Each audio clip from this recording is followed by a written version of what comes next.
जय गुरुदेव।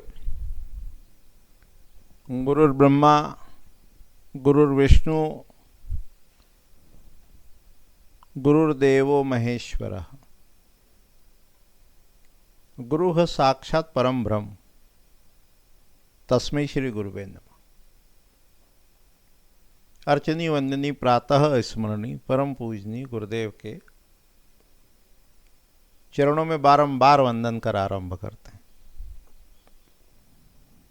बहुत दिनों से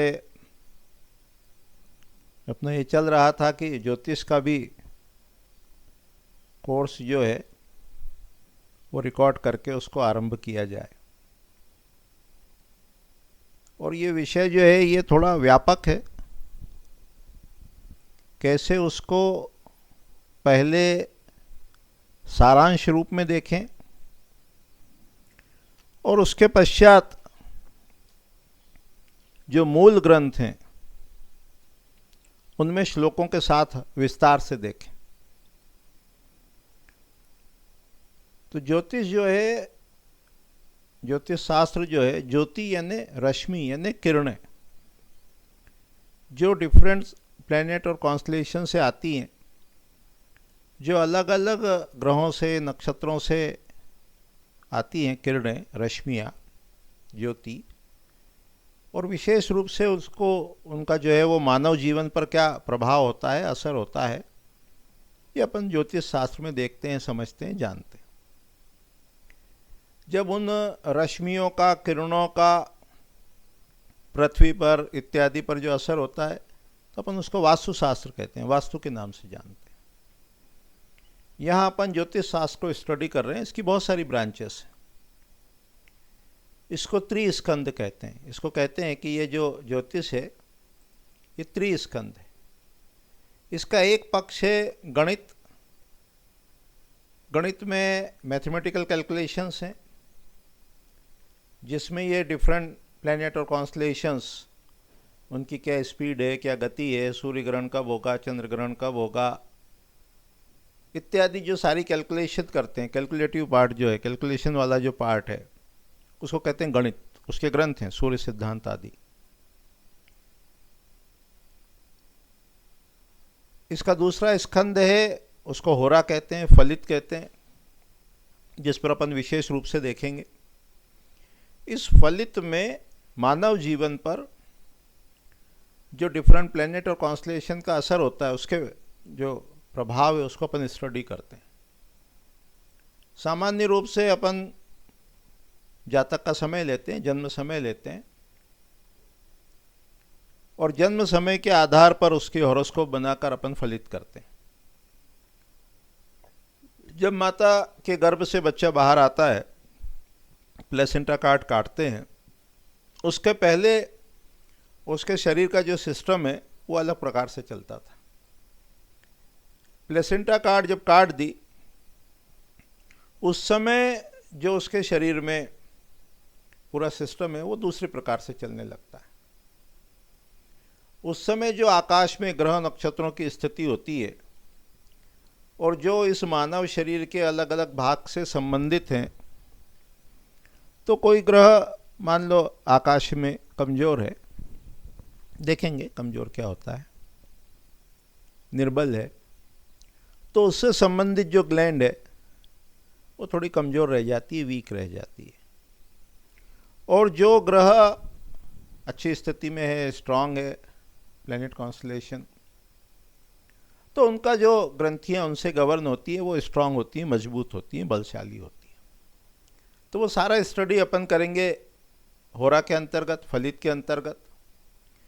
उसके ग्रंथ हैं, सारावली है, बृहद जातक है, वरहत्पाशर होरा शास्त्र है, जातक परिजात है।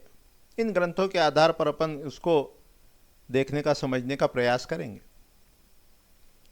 इसका जो तीसरा स्कंद है उसको संहिता कहते हैं, संहिता, संहिता। और संहिता में मुहूर्त का वर्णन है, मुहूर्त का।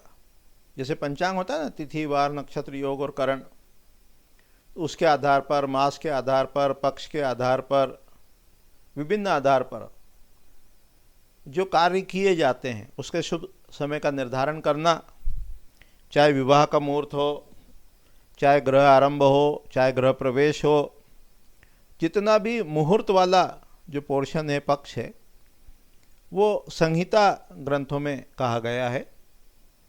उसमें नारद संहिता है, मुहूर्त चिंतामणि है, मुहूर्त गणपति है, मुहूर्त मार्तंड है।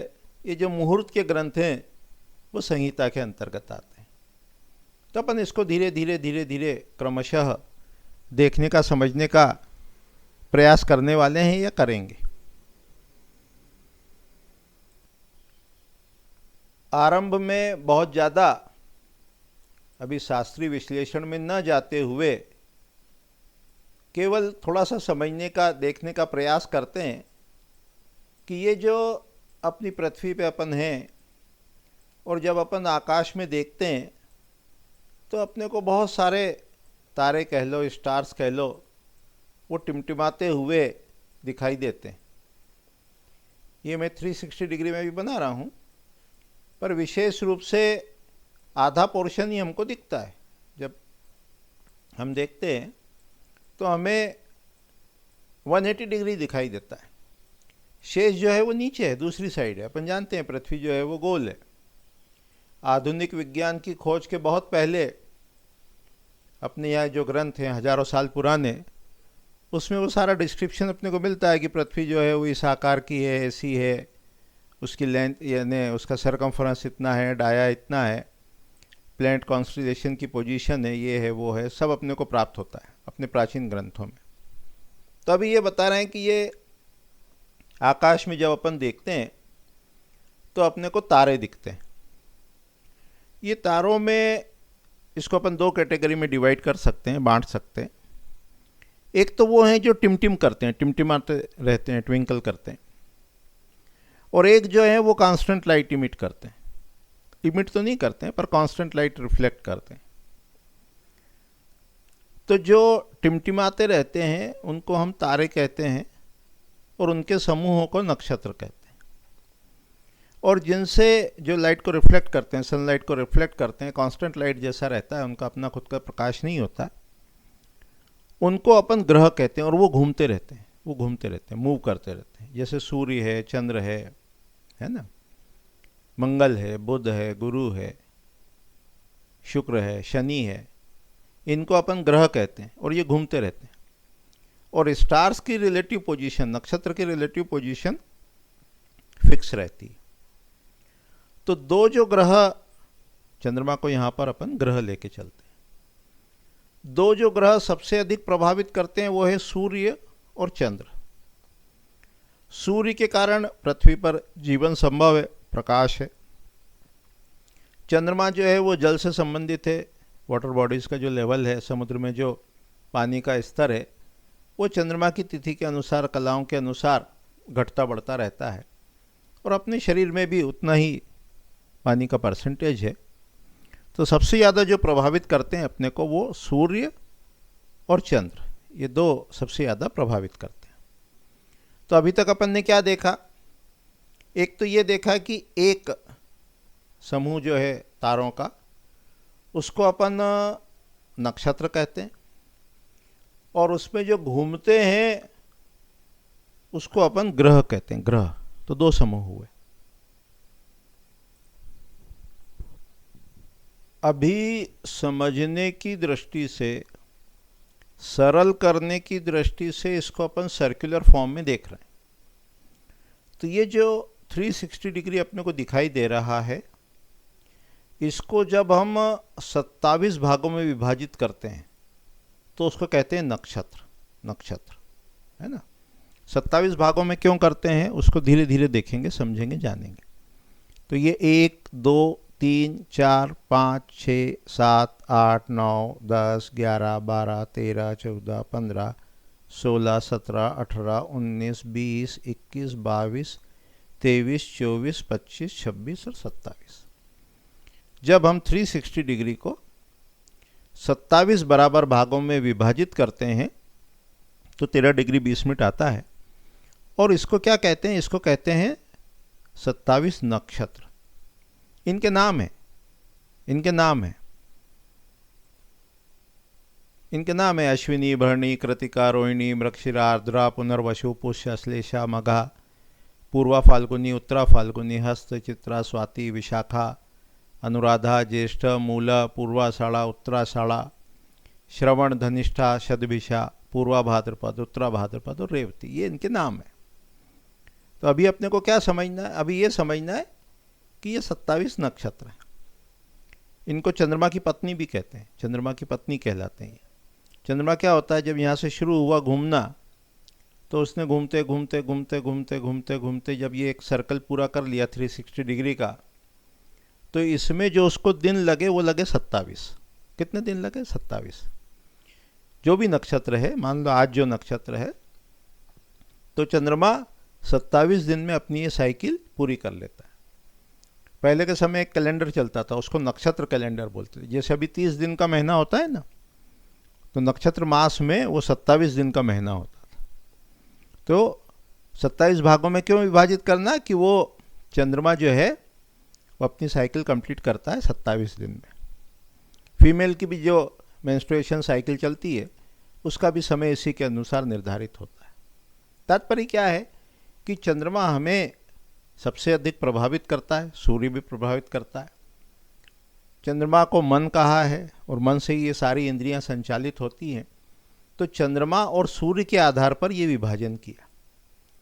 तो चंद्रमा के आधार पर जब 360 डिग्री को डिवाइड किया तो 27 बराबर भाग आए और 27 नक्षत्र हुए, अश्विनी, भरणी आदि।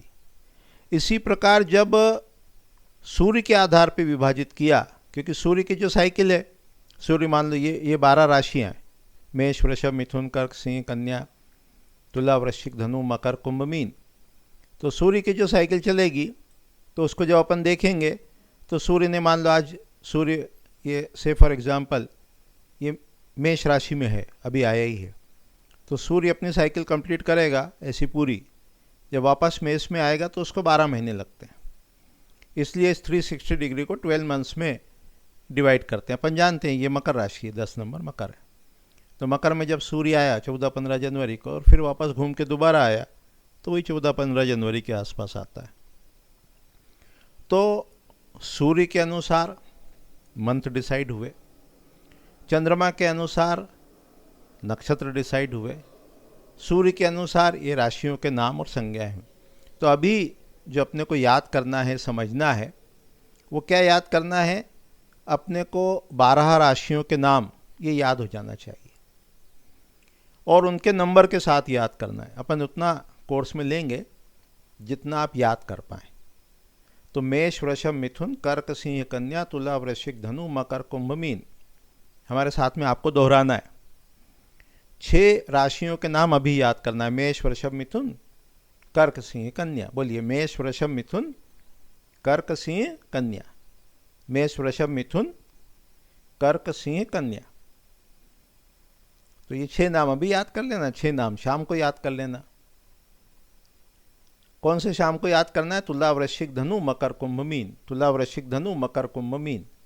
तुला, वृश्चिक, धनु, मकर, कुंभ, मीन। और 27 नक्षत्र के नाम हम धीरे धीरे याद कराते रहेंगे। अभी केवल इतना ध्यान रखें कि नक्षत्र 27 होते हैं और राशियां 12 होती हैं। तो अभी इतने ही कह के वाणी को विराम देते हैं। आप साथ में याद करते रहेंगे तो आगे का जो लेसन है, पाठ है, वो आसानी से ग्रहण होता रहेगा, समझ में आता रहेगा। तो अभी इतने ही कह के वाणी को विराम देते हैं। जय गुरुदेव, जय गुरुदेव।